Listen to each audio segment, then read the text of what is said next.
What up, though, people? It's your boy Rob from the Young Old Head Talk podcast. Here today, my guy Sherm. What's the word, my guy? What's going on with you? Big Ben's in the building. What up, though? Nothing much, man. So taking it one day at a time. Glad we're here again. Do another episode, another iteration of this beautiful podcast. Yeah, man, just living life. I feel you. Yep. All right, so NBA draft news. The NBA draft was last Thursday. And man, was it a wild one. The first pick started off with some controversy. It was supposed to be one guy throughout the whole process, but then in the last 20 minutes or so, it flipped to a whole other guy. And then it was just drama since then, so that's what we're here to divulge this information to tell you about it if you weren't able to see it and give you our takes. So, grade the first pick, Paolo Banchero from Duke, power forward, about 6'10", 250. Decent play style to me. Tell me how you feel about that pick, him going to Orlando. What's your grade on it? I gotta give it a solid. I like. Don't get me wrong. I love Paolo, and we going right into it. I love his game. I think he probably should be number one. Is the most NBA ready player, I believe. So to Orlando, I give it a B plus because I feel like Orlando's like, hey man, we're tired of this lotto nonsense. We're ready to play some ball, and I think Paolo helps them to a degree. I think they might be right there fighting for a play-in, but I don't know. I'll give it about a B plus though. I say A minus, because I think Paolo was the best player in the draft. He probably is the most NBA ready. In the fit there, I feel like he seamlessly fits with pretty much anybody that was, in that top 3, top 4 range, because he can pass, he can shoot a little bit. Well, he needs to work in his defense, but the offensive game, he can fit with basically anybody. So if any of the first 3 teams would have picked him, we're probably going to say it's an A minus, whatever. So I think now you talk about it, I got an interesting theory that I think they're going to go with the Cleveland model, and I wouldn't even be surprised if Paolo's running the 3 to start the season, and they're going to go with 2 guards and 3 bigs. They're going to go Twin Towers down low. They could. Well, they can go Twin Towers down low with Paolo running the ball through everyone. And they got good. So they're gonna put Franz at the 2? If you in this new NBA, you could definitely do that. That would be a precise lineup. So if they put Cole Anthony at the 1, Cole is about 6'1", 6'2", and then jumping from there, you got Franz who's about 6'7", 6'8". You got Paolo at the 3 who's 6'10". You got 2 7-footers down there. And Isaac and Carter, or if they re-sign Bamba. So. But that's a precise lineup right there. Right. So they all move well, as athletes 2 through 5. They're a matchup nightmare. And then you got a guy who can actually legitimately run an NBA offense, that Draymond Green type of deal. Mm-hmm. I'm not saying that Cole Anthony and Franz Wagner are going to be Stephen Clay or nothing. I'm just saying if you can run your offense from middle out, you can do something more dynamic. And I think Cleveland is kind of the way they're built. It's kind of showing the NBA that you can put 3 7-footers on the line on the floor together, and it can still work. Long as somebody's pushing the pill, moving the rock, facilitating, anything's possible. And all these athletes we got in the NBA today, you might as well get creative. I like that. I don't see why they can't run, 3 bigs and 2 guards, but Franz isn't even a guard. Franz is like a 3. He's like 6'8". So that'd be a very huge lineup. But the second team, Oklahoma City Thunder, the team with a treasure trove of draft picks, Sam Presti and company. They took Chet Holmgren at number 2. Kid from Gonzaga is about 7 foot, probably under 200 pounds. I weigh more than him. Yeah. He's real thin. But he got some really nice skills. Personally, I think, like I said, Chet fits OKC like a glove. If you know, that fit is just seamless for them. So I gave it an A. Even though I'm not the biggest fan of Chet, I see the potential and why people were going, after him. Because like I said, I saw a clip on The Ringer, and it said he's Pau Gasol with Gen Z skills. So what they're saying is, just imagine Pau Gasol with perimeter skills, dribbling and shooting, and even a little bit of passing.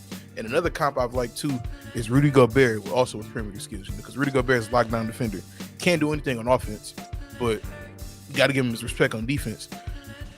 Chet can be that, but he also has offensive skill too. So I gave you the pick A though, because I feel like the fit also, because you also got to take into account player fit and team fit. You know, it's not just player. But I like it though, so I give it A. Yeah, I gave that one an A+. I mean, to be honest, Chet to OKC is just a no-brainer on the court, off the court. So, you know, the thing he brings down there. Yeah, yeah, immediately. The things he brings defensively on the court, I think, is just what OKC needed. So now the West is still super loaded, but now I think they're going to be a pain in the butt for a lot of teams every night. You know, especially with Giddey down there. If they're actually deciding, they were last year too. Oh yeah, every night. And now I think Chet, as much as, you know, I'm not the biggest fan of him. Skills, I mean, I ain't gonna say skills wise, but I don't know. He's got to show it to prove it. You know, we can sing his praises now because he's not on our team. There's not a possibility he can be on our team, so we can kind of sing his praises now. You know, if he were on so here's my thing. Are you drafting him to be a superstar? And OKC, I think, he's a superstar there. I don't know if he's the one in Orlando. I don't know if he's one in Houston. I don't know if he's one in Sacto, and I don't know if he's one in Detroit. But I think he's a superstar in OKC because of the players they got around him and the things they can do on offense. But with that being said, when do you expect full Chet to be here? Like right now, I've seen him competing with a lot of guys, you know, on his level, and some were getting the best of him and he was getting the best of some of them, but I didn't, you know, I wasn't like blown away number 2 pick. I see the skill, but I just don't know. I don't know if he's ready to take that mantle of superstar, but I see it in him in that location. Yeah, it was also like a swing at potential too, because basically the draft is just a dart throw. You know, you want talent and you want the NBA readiness, but also you need a considerable amount of upside, especially picking at 2. So when do I see him like being the Chet that they all expect him to be? Yeah, I'd say give him about 2-3 years, honestly, especially if everything works out with. So say they retain SGA and Giddey. Those are 2 facilitators, 2 top level facilitators right there. So somebody's gonna feed Chet the ball, one of the 2, you know. And yeah, I say give him about 2-3 years, and he can be, you know, what you think he can be. Not saying he's a Hall of Famer or anything like that, but coming close to the potential that he can reach. I think give him 2-3 years. And that's crazy to me. So I hope that Giddey can play off ball somewhat, because Chet actually, you can run some plays through him, and I do. He needs to improve his shooting though. Giddey does. Yeah, he does. But if you go and watch some U19 highlights of USA, you'll see a lot of action with Chet and Jaden Ivey, who we'll get to later. Yeah, they were running through it. Yeah. Yeah, and Chet can make tremendous passes through the lane, over the top, however you want to do it. I just hope they incorporate that part in his game down there in OKC, which means guys like SGA and Giddey have to move off ball in some cases. Will they do it? I don't know. Again, I think that's a perfect fit for that place, but you gotta unlock the full potential of your lineup. Everybody's chasing this Golden State model and the analytical thing. I get it, but hey man, if you got some talent that could do dynamic things, you got to use them in dynamic ways. And then think about the Golden State model. Not everybody's gonna be, you know, have 2 Hall of Fame shooters, 2 of the best shooters we've ever seen. Not everybody's gonna have that. So I mean, it's a good model to follow, but if you don't have the pieces, go for your own thing, you know. But yeah, hey. That's why as much as I don't like Cleveland, I appreciate it. Like, you know what, putting out 3 7-footers, you know, stop. Yeah, they're doing it their own way. Yeah. So we'll see what that develops into, but I'll give Chet an A+ here. He could be used in a lot of ways down at OKC. So we'll see. And like he's gonna sell tickets down there too. Believe that. Number 3, Jabari Smith, the guy who we were talking about beforehand, supposed to be number 1. Until about 20 minutes beforehand, they're saying, "Oh, well, Paolo might be number 1 now." And everybody's like, "No, we don't know yet." And then as soon as the tweet came in, Paolo's going number 1. We were like, "Oh, okay." But yeah, so Jabari Smith goes to Houston at number 3. Give me your grade on that one. Okay, so I'm gonna grade it 2 separate ways, right? As a talent, that's an A. That's an A draft. Talent and value. Yeah, for sure. At 3, yeah, for sure. But right now in this moment, fit wise, I give it a C. Because I don't really trust KPJ or Jalen Green to get that man the ball And I just don't know what he's gonna do. I don't know. He says he's dynamic enough to get his own shot, but I don't know if he is. I think he needs. He runs a lot of trails. He runs a lot of spot ups, off screens, and things like that. That's probably his best bet, the screen and roll. But will Jalen Green, KPJ pass the ball back? I don't know. I will say Houston's got a nice young. They walked out of this draft with a lot of talent, but I just don't know who the ball distributor is. So as far as fit goes, I'd give it a C, but the talent definitely an A. Okay, so what I'll do is I'll combine both of those grades and I'll give it a B. You know, but because like I said, value wise, he was the number one player on a lot of people's boards. You know, he could have gone 1, 2, or 3. He just happened to go 3. But like he could have gone in either of those slots, and everybody been like, okay, that's fine. You know, they wouldn't really bat an eye about that. But like I said, the fit is questionable because, like you said, Jalen Green and KPJ are both guys. They're like, hey, give me the ball, get out the way. Let me get my shot. If you're open, it's a 10% chance I might pass you the ball. You know, like they're like, let me get my shot and let me have it, and that's that. Jabari needs help. You know, he needs a facilitator. So if he would have gone to OKC or even Orlando, because they have Suggs, who's not a bad playmaker, and Cole Anthony is a decent passer. So if he would have gone to those two places, I said those would have been better fits for him. And that's why I was so on board Paolo to Houston, because Paolo doesn't need the ball. You know, he can be effective off ball, whether that be through passing or cutting or whatever. He can be effective like that. And that would have accelerated their rebuild, because like I said, they don't have a true facilitator. You know, who's going to be their point guard? Unless they want to run Ty, but Ty is, you know, he's late first round pick. I don't know if you want to run him at the 1, like just starting his career, you know. But like, so I gave it a B because, like I said, dude is talented. He can shoot the lights out the ball, but fit is questionable because, like I said, who is going to give him the ball? Who is going to push the rock up the court, get him into his spots? Because, like I said, is he shifty enough to get his own shot? We don't know that yet. He has not shown it against NBA level defenders. I will say I like his defensive potential, though. I don't want to sleep on that, because defensively he can be a monster. So I just hope offensively they can get him the ball, get him involved. I think for a team like Houston, they're going to be trash at least to the after All-Star break, and they start picking up some games and things of that nature. But because they're going to put up 120 points a game, but they're going to lose 130 to 120. You know. Yeah. So we might see them back here next season for this one, but I don't hate the player or the pick at all. I just until they get more pieces or the right piece, I just think they're going to be limited. Yeah. All right. So the godsend of a franchise, the Sacramento Kings at number 4, Keegan Murray. I will say this, folks. I am so, as you can tell by the name on the screen, I'm so glad that Sacramento passed on Jaden Ivey, because he fell right into our laps. We'll get onto that later. But for that to happen, they had to take somebody. Who did they take? They took Keegan Murray, 6'8", power forward, swingman from the University of Iowa. Now, I will give this pick, talent-wise, Keegan Murray is a B+. He's a solid player. You know, he's probably going to be a guy who's around the league for 10 years. You know, I feel like the best comp for him is like Nicholas Batum type guy, you know. Or I've heard you know, Pascal Siakam or TJ Warren, you know, but I really just see a lot of Nicholas Batum in Keegan Murray. But like, so I'll give it a solid B, because like I say, he's not a bad player. And then the fit in Sacramento, it's not the cleanest ever, but it's clean enough where you're like, okay, you know, he can slide into the 4. We could throw Sabonis at the 5. We could even put him at the 3.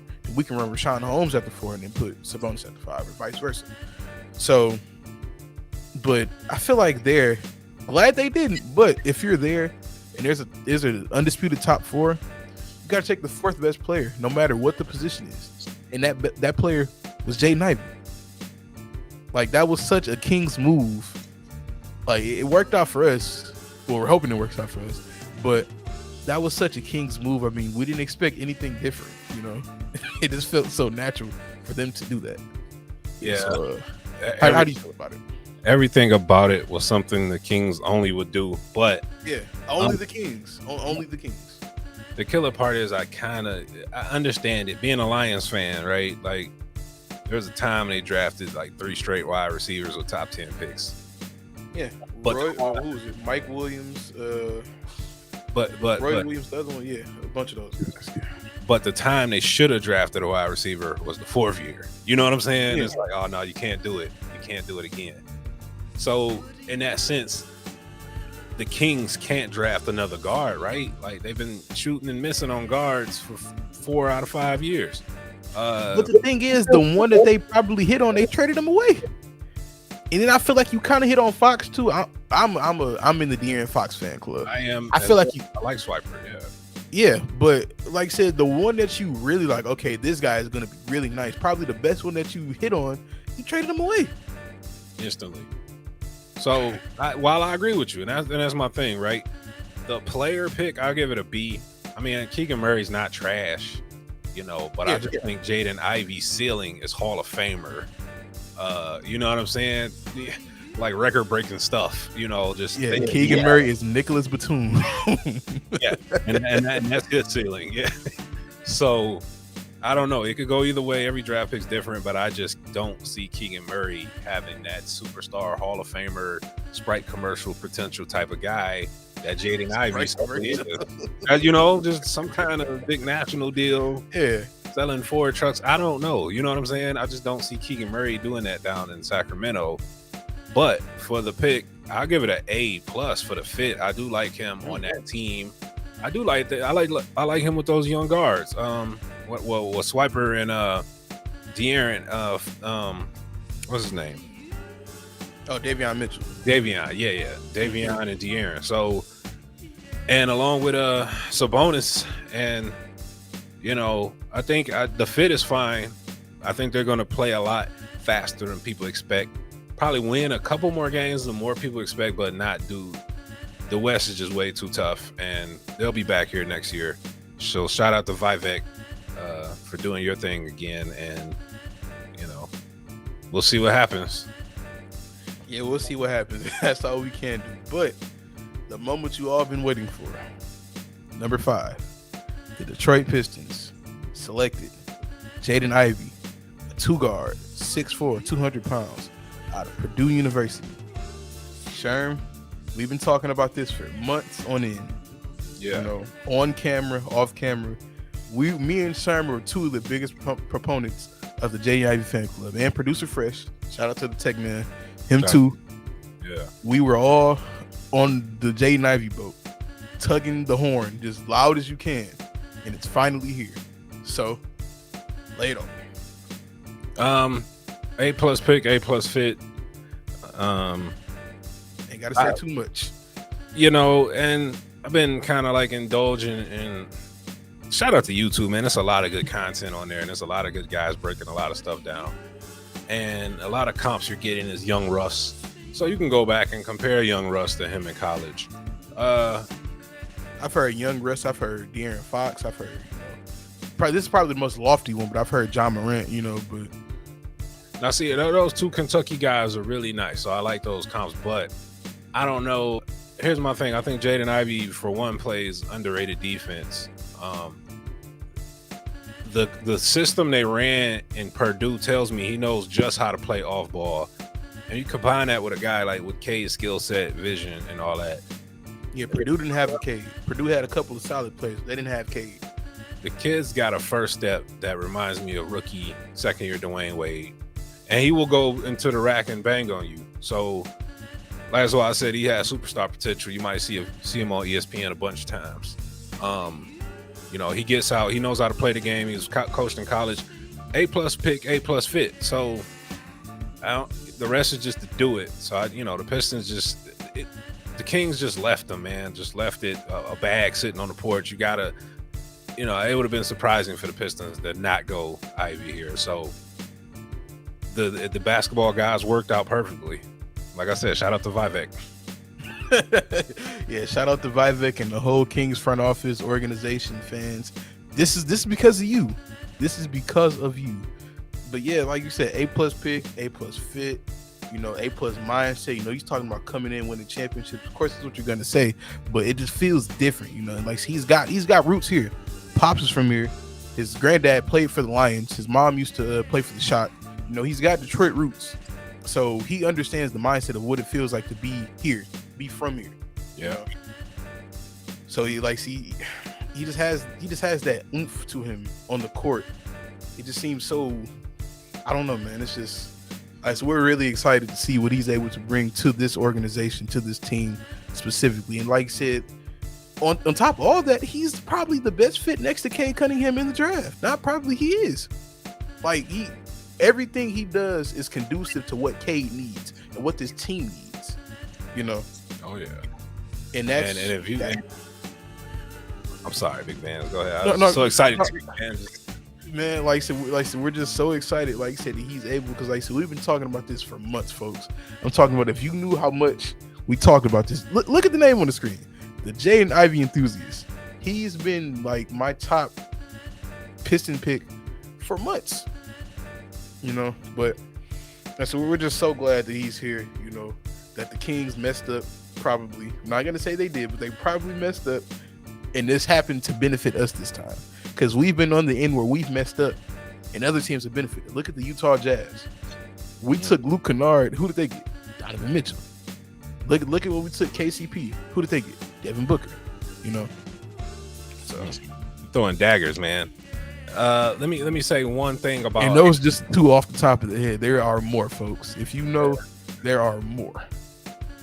I just need the ghost of Darko swept out of, but anyway, don't get started on that.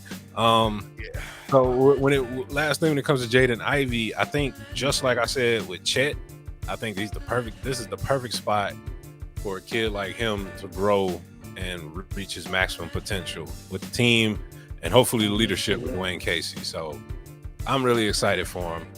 We'll see what happens. I think it's a nice little rivalry setting up down with the team down south, though, down in Indiana.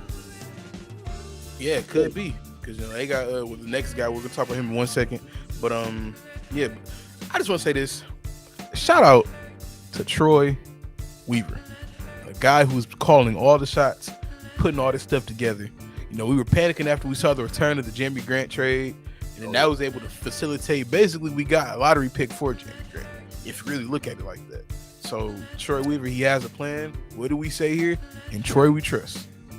You know, in Troy we trust. Troy, brilliant, man. Thank you for setting us and giving this team a direction, because this team was going nowhere for so long.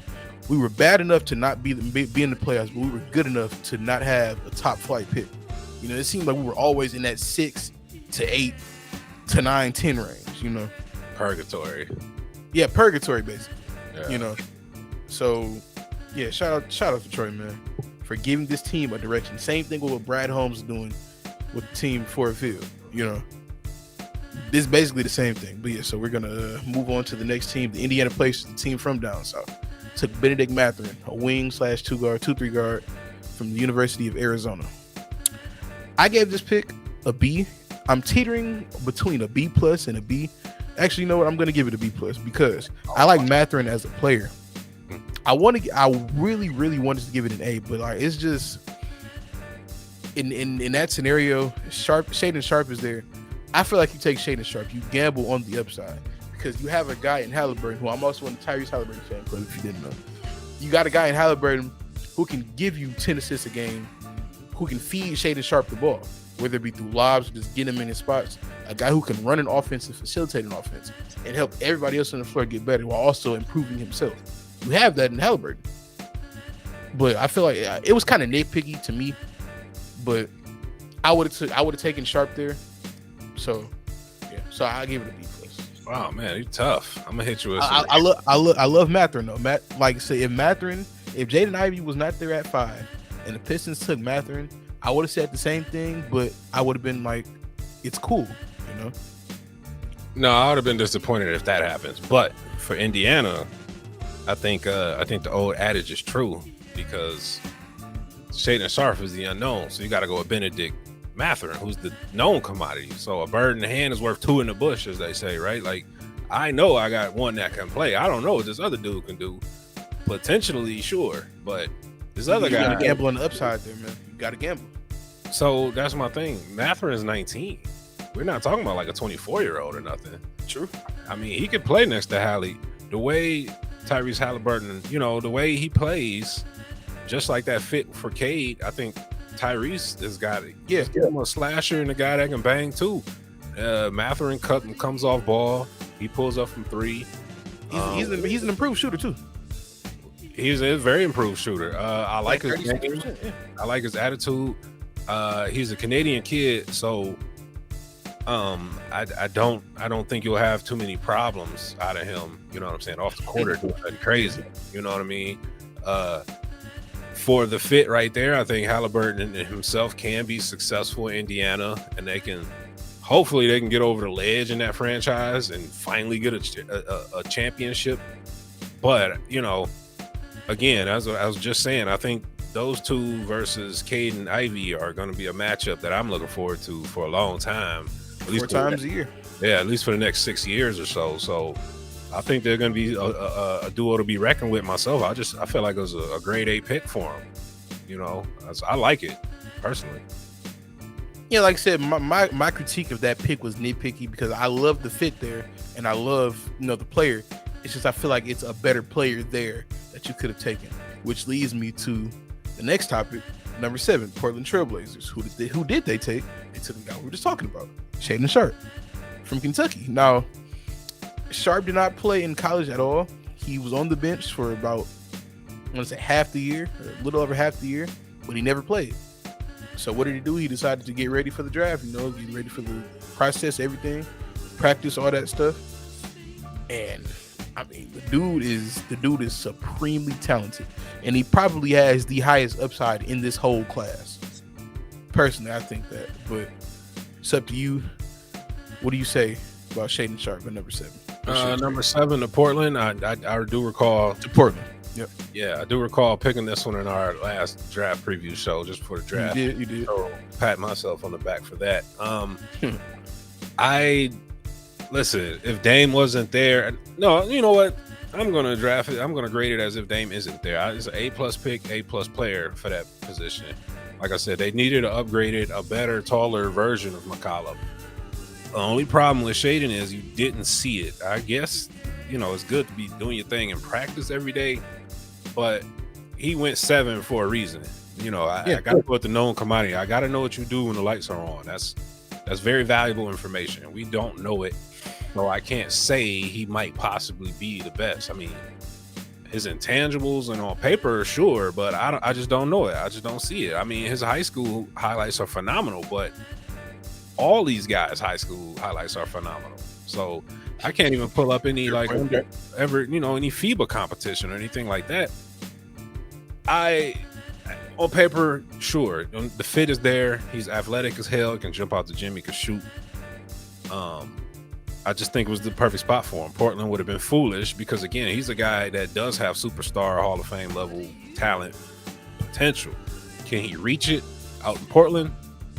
Perhaps. I mean, they got Dame to do it. It's a little late to pair up a guy like Dame with this guy, but Dame came out of Weber State and got the job done, right? So I think unknown Shaedon Sharpe will get time to develop in the closet. Like certain plants need darkness first. Nobody's checking for you in Portland. You know what I'm saying? True. So he's gonna have time to screw up, all that type of stuff. So this is a great pick for him. He's also another Canadian kid, so I don't think you have to worry about any trouble off the court and all that type of stuff. Okay, so I'm going to take your analysis of, I think that was Houston's pick earlier, in talent. I'm going to give it an A+. I give it an A++. But fit, I give it a C+, close to a B-, because everything I just said is based on potential. You're banking on him to be that guy in a couple of years. What does Dame want to do? He wants to win now. So what do you do to alleviate that? You add win-now players. They added Jeremy Grant already, who's a win-now player. But Shaedon Sharpe is not a win-now player. Shaedon Sharpe is a guy 2-3 years down the line. You're looking back at the pick like, well, why didn't we take him at 1? A potential type thing like top that. 3, yeah. Yeah, exactly. So, I don't like. They could have taken somebody more NBA ready. I think I called it in the draft. I think Mathurin was available at 7. I gave them Mathurin. I feel like Mathurin would have been a better fit there for them. And I feel like if you just flip the two, you put Mathurin in Portland and Sharpe in Indiana, I would give both of those picks A+. But like I said, you got to give Dame what he wants, because he's probably the best player in your franchise's history. Well, between him and Clyde Drexler. But Yeah, it's got to be Clyde. He went to the finals twice. You know, you're right. Yeah, we give it to Clyde. No, Bill Walton. Even Aldridge. Yeah, Bill Walton did win one. But yeah, look, he's a star. He's one of the best players you've ever seen in the Pacific Northwest. You know, there's not a lot of happy days there. So why not keep the guy who's bringing you all this joy and stuff, who's giving you all these great moments? Why not keep him happy? Give him a guy who can help him win now. Sharp isn't that yet. Sharp is that, I would say, yet. But talent-wise, they did an A+ job picking this talent. But, you know, fit-wise, they could have done a little bit better. Personally. But I would digress on that point. Number 8, the New Orleans Pelicans. Like I said, team who surprised a lot of people last season. They almost won against the number 1 seed in the playoffs. And like they shouldn't even been. First of all, they shouldn't have even been in the playoffs according to the play-in tournament, because they were like the 9-10 seed, you know. And then even then, they lost like out of the first 16 games, they were like 3-13. You know, they weren't even good enough. You know, they're supposedly not even good enough to be in the playoffs. But you got to take into account injuries, you know, all that stuff, inconsistencies. Then they added another guy in McCollum in the middle of the season, so that accelerated that a little bit. Then they took Dyson Daniels, about a 6'6", 6'7" guard out of Australia, an international player. Now, I did have Dyson Daniels going number 4 to Sacramento in my mock draft, but that was really just, you know, I was expecting some crazy stuff to happen. I'm not the biggest fan of Dyson Daniels. Personally, I like guys who can shoot. Dyson Daniels is not that. Dyson Daniels shot about like 17% from 3 in the NBA, which I think it was the New Zealand basketball, NZBL. He can't shoot, but everything else he does pretty well. You know, he's a great passer. He's supposed to be a lockdown defender. You know, he's a heady guy. He can play make. But I feel like in this day and age, unless you surround him with shooters, he's not going to be as effective as you want him to be. So I give the pick a C+. Because I'm not the biggest fan of him, and I feel like he could have traded down, and it's probably still got him. You know, so like 11 or 12. You would have went probably Sohan or Johnny Davis, because I don't think you would have went Osman Jang or Jalen Williams. No, I do not go Osman Jang. I don't go Jalen Williams. I would have even considered going, you know, even AJ Griffin, because AJ Griffin is a 44% 3-point shooter. But even though I'm not the biggest fan of Johnny Davis, yeah, Johnny Davis might have been a little bit better there. Because like I said, at least Davis is a respectable shooter, at least. You know? Got it. For me, I give it a solid B+ though. I do like the fit. I think Dyson gets to develop a little more. I think yeah, because he's coming off the bench, so he can run with the other guys, you know, probably Herb Jones, you know, Alvarado, all those guys. So like he can develop. So right. So if New Orleans is ready to make that step, I'm going to say something wild, hot take, controversial right now. New Orleans is really ready to make that top 4 seed type step. Then BI will be an MVP candidate. He'll be a top 5 player in the league. He has to. That's their ceiling. Their ceiling is about top 4. So if he's doing that, if he's playing like he's supposed to, Dyson Daniels he can come in and play that young Rondo role. I don't need you to shoot, bro. I need you to shoot in year 5, 6. I just need you to play, get BI the ball, get Zion easy lobs, you know, get CJ McCollum working off ball when he's not on ball, because he knows how to work off ball. And yeah, after playing with Dame so long, yeah.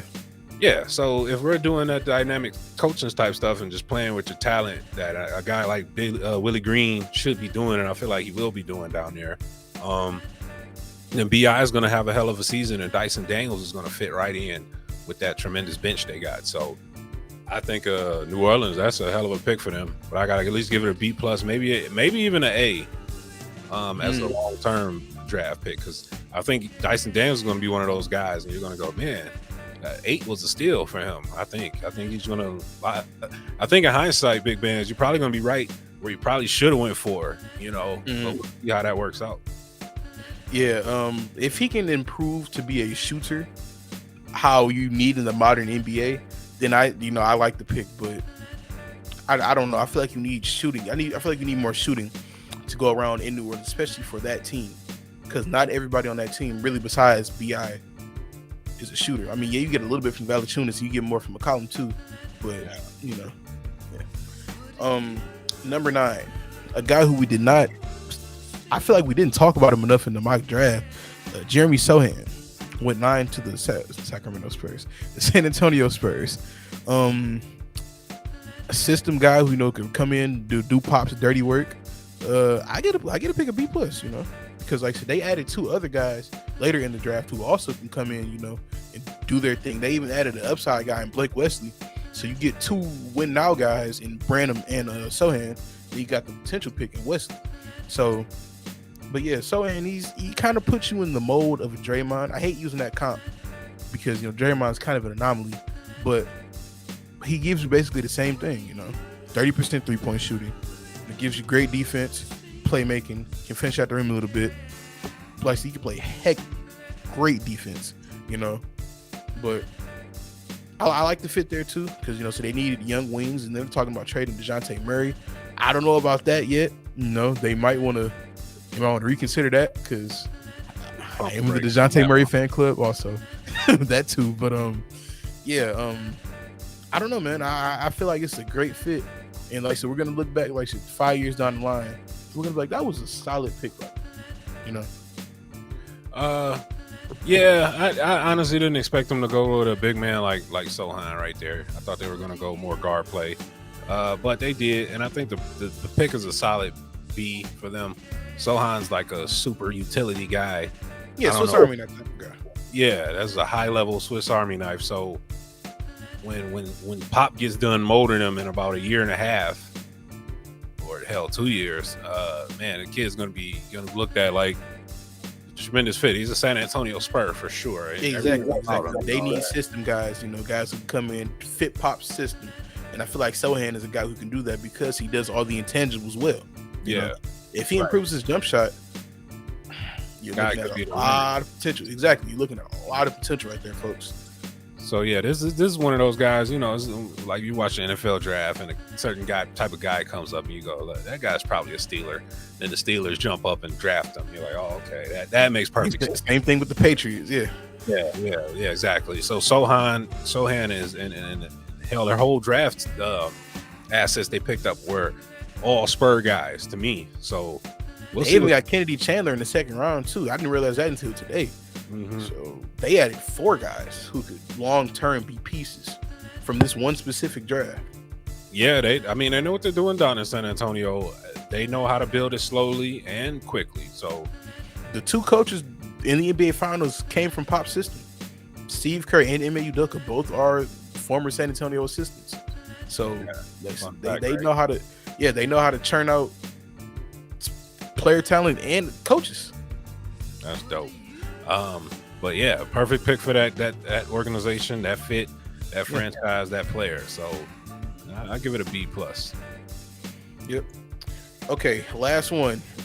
Johnny Davis at number 10 to one of the weirder organizations to me, the Washington Wizards. You don't know what they're going to do with Bradley Beal, but they say, hey, even if we lose him, we're still going to take another guard. So if they take Johnny Davis, 6'5" guard out of Wisconsin, like I said, I'm not the biggest Johnny Davis fan, and the fit is questionable, but I feel like the upside with him, is pretty considerable. So I'll give it a B, close to a B plus, but I'll give it a solid B, because like I said, you don't know what you're gonna do with Bradley Beal. I've heard reports that he's probably gonna sign and then request a trade probably a year or 2 down the line, but like you got to understand what you're gonna do, so you have to put pieces around him. Same thing with Dame. You got to put pieces around him for him to be successful. And I don't know if Johnny Davis is, unless he leaves, I don't know if Johnny Davis is going to help Bradley Beal be successful in that role that they want him to play, because they want him to be a guy who can come in and hit the boards. Because Johnny Davis is a good rebounder for a guard. He had like 7 boards a game, 7-8 boards a game. So he can come in and hit the glass, but you need him to attack and shoot better. Is he going to be able to do that in Washington? We don't know yet. But yeah, that's crazy, because I think the comp that I like to comp him to is already on the team, Kentavious Caldwell-Pope. And you said that last time, I just I like Johnny Davis. He's a 3-and-D guy that can't shoot the 3. So pretty much, I don't know what to expect from him. I don't know. Well, can't shoot it consistently. You give it to him in a wide open shot. I'm sure he can hit it, Yeah. But what to expect from playing next to Brad Beal, I don't know. He's not a facilitator.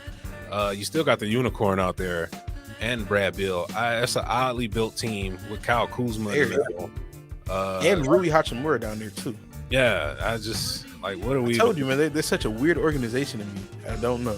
They're like the kid on the playground that just spins in a circle every day.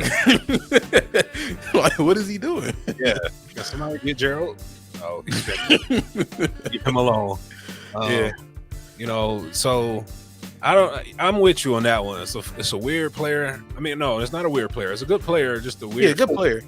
Yeah. But he was the best player at the time, so I can't kill him too much. And that's why I gave him a B, because he was the best guy available at that point to me. Yeah, that fit them. I just don't know what the play is going to be for them this season with Johnny Davis in tow. So we might see Washington right back here in the draft next year. Yeah, especially if Bradley Beal leaves. I feel like even if Brad Beal stays, there's still going to be a team who hovers around the play-in. Like I said, they're not good enough to be as bad as they want to be, but they're not good enough to be as good as they want to be. Yeah, or vice versa. However you said, so that wraps up our draft grades, our draft recap. Let's get into free agency really quickly before we get out of here. Free agency is supposed to open up on Thursday at 6 p.m. That's when the talks are becoming legalized and all that stuff. There are so many rumors floating and circulating around Twitter, Bleacher Report, all these media outlets. We're going to talk about the Pistons real quick, and then we're going to get into the national ones. I feel like the Pistons, what they should do, I feel like if Miles Bridges is your guy and you want him to be the 20-7 3 guy that he was in Charlotte, because Cade can be, LaMelo Ball facilitating wise, So they're basically the same player in that regard. But if you want him to be that 27-3 guy, I say go for it. Throw him the bag. Personally, that's what I say. But so I'm gonna put a little more respect on Melo's name. That kid's a hella creative, one of the best young creative passers I've ever seen. So K is nice, but he's not the passer Melo is. I mean, no. Yeah. Melo has some Jason Williams in his game, Melo's got some magic in his passes, like for real, like dead ass, like eyes emoji. Whoa. Passing wise, yes. Magic Melo is quite nasty too. I'm not comparing their game because Magic was a different level, different league, but Melo can move the pill. Hell, I don't think K is the passer Killian is, but that's another issue.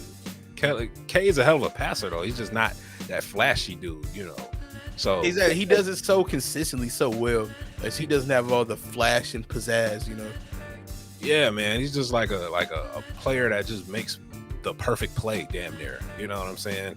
Every time. Yeah, almost. Yeah, but no. That being said, I don't think if he came here, you wouldn't get Lob City like you were getting with Charlotte. I don't. But I think you'll still get high level production. I feel like you can get close to it though. No, not exactly what it was with Melo, but close to it.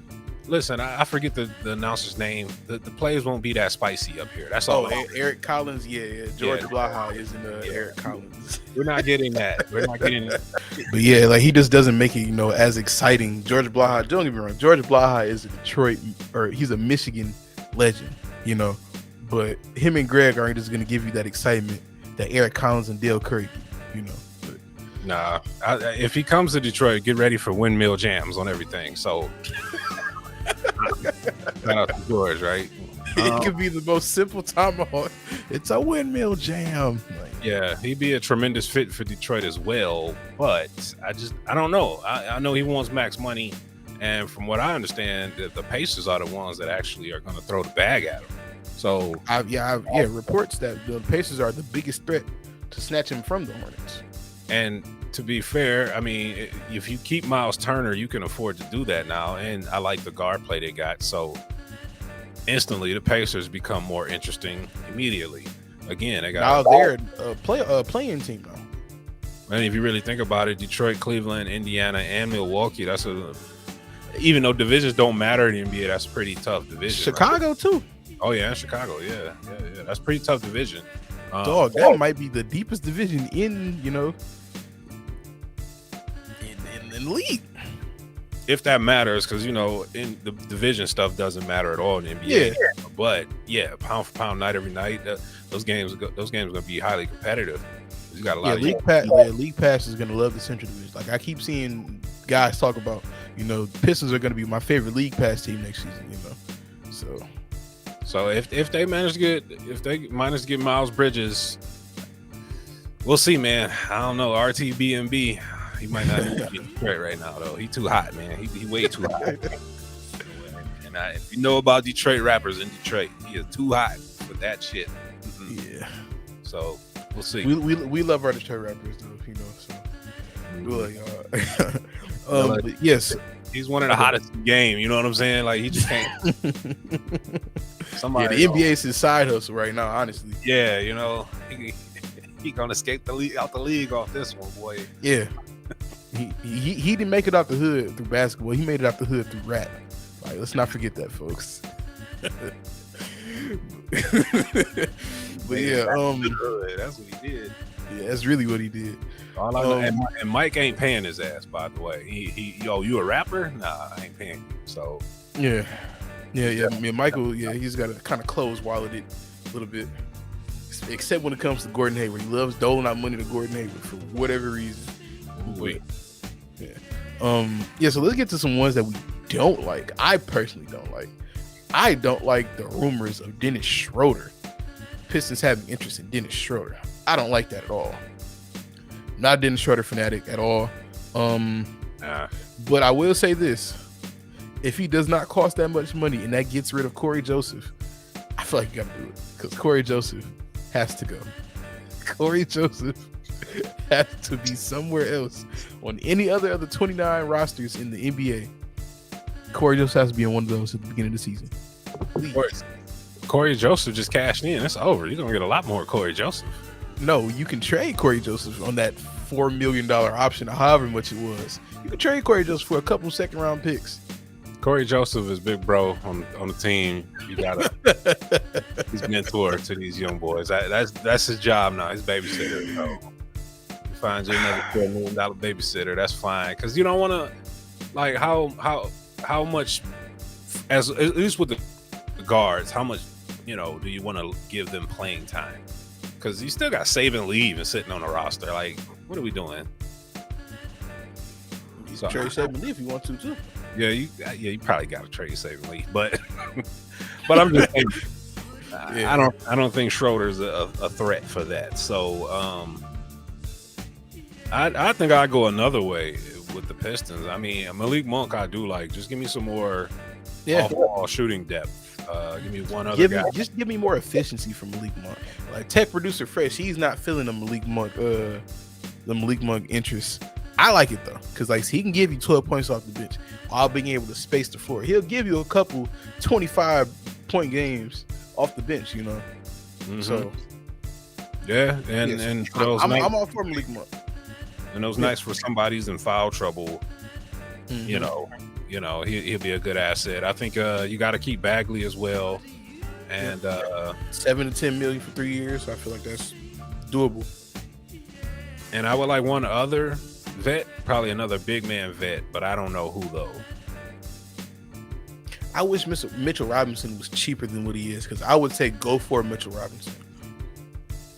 But personally, what I would do if I was New Orleans, if I was the Pistons, I would try to call New Orleans and I would try to get Jonas Valanciunas. That's what I would do, because Valanciunas provides a little bit of shooting and he provides rebounding. So maybe a lot of people aren't going to like this, but maybe you trade, Stewart, I don't know. I don't know why I keep reading that. They're not going nowhere. These are Troy's guys. He hasn't even seen them play for real yet. They're Killian, Stu, they're not leaving. Sadiq, no. That's 6 core guys you feel like you drafted, right? Yeah. The expendables are Luka Garza, Saban Lee. I hate to say it, Livers, but I think Livers might step up and be like, hey, you got to keep me on the roster too. But you got to let the guys play, right? Like, yeah. If Stewart keeps himself out of foul trouble this season, I mean, I think and is able to get his shot off better and get more blocks, because you need that from him. Oh man, with Jaden, listen, that's the thing. Jaden Ivey's first step is you're gonna have to plan for that. So guys are already gonna be playing off ball. So Stewart's gonna have plenty of looks if the ball comes his way, and I think he'll do well enough to make them. He's gonna be in a rotational big man. He's not gonna get like 38 minutes a game, you know. But I do like Duren, Bagley, Stewart, and I need another big that's probably better than Kelly O, because I don't really like the fourth big man being Kelly O, you know? I don't mind the fourth big man being Kelly O, because out of the other guys, who's providing you with shooting? Kelly O's the only guy that can, you know, consistent. And let's not act like Kelly O wasn't, you know, a solid player for us last year. He had like 10 points a game. No, you're right. You're right. Okay, well, give me a fifth big man in there then. You know, give me one more big man to add to that rotation, just for matchup sake. You know, I would like Trey Lyles. I didn't hate him offensively, but defensively, he was probably one of the worst big men. Yeah. Give me a guy like Hassan Whiteside, you know, as a fifth guy. I would take a guy like Hassan Whiteside, you know, for matchup sake. Or give me a Bobby Portis. I know tech producer Fresh is always hating on that. I don't think Portis will come here either, but no, he's not leaving Milwaukee. He's in perfect situation, and he's about to come in the bag too. So we're gonna see if Milwaukee will pay the bag, but you know, a player of that level is what I would prefer. But yes, give me Malik Monk for sure. And hell, I might just play Livers at the 4 and just get real wild and reckless. Nah, I got to keep Livers at the 3, 2 or 3. You're right. I'm talking crazy now. I'm talking real. I was you gonna get Livers body. Yeah, after one quarter. Career ended. Like, oh man, he was never the same after that. Right. Yeah. So, I think the Pistons got options with the surprise steal of landing Jalen Duren. You can slow down on handing out big checks, because you want to maintain some space just as the year plays out. Yeah, for next year too. Yeah, because next year are better. And you got the Victor Wabin, my man from France. I don't want to butcher Wembanyama, the real version of Chet Holmgren, who's out here. Yeah, you know, so. If it all plays out and the Pistons do find themselves back in the lotto, you still want those assets, because I think that if they were messing around and got another top 5 pick, is protected from the Knicks, because you know we fleeced the Knicks, and I think it's top 18 protected. So long as we don't be like 6 seed or better, we should have our pick. Yeah. So, and if I don't think we 6 seed or better. And if things just don't work out, or some disgruntled superstar decides he's ready to go and come February, you still got a little money to pay people. You got, and you might have draft capital to pay people. So, because you know this new NBA, you don't really, it's not a player for player thing anymore like it used to be. You might have to give up one player and a bunch of picks and some money. You know, so I don't know if the situation arises. I just hope we haven't done a Ben Gordon, Charlie Villanueva thing. We've blown the whole entire bag on 2 mediocre, you know. Don't even remind me. Pistons fans know what's up. Yeah, it's a shame that happened. But hey, we are on to bigger and better things. You know, the future is bright. We have a direction finally. You know, everything is looking, the arrow was pointing up. The arrow was definitely pointing up. So, yeah. Well, on that note, like I said, we're going to get out of here. Like I said, thank you, Sharon, for stopping by. Like I said, appreciate you guys stopping by, listening through. Like I said, if you're washing your dishes, folding your clothes, whatever you're doing, appreciate you guys stopping through. And yeah, I guess we'll see you guys later. You guys stay straight and stay smooth. Peace.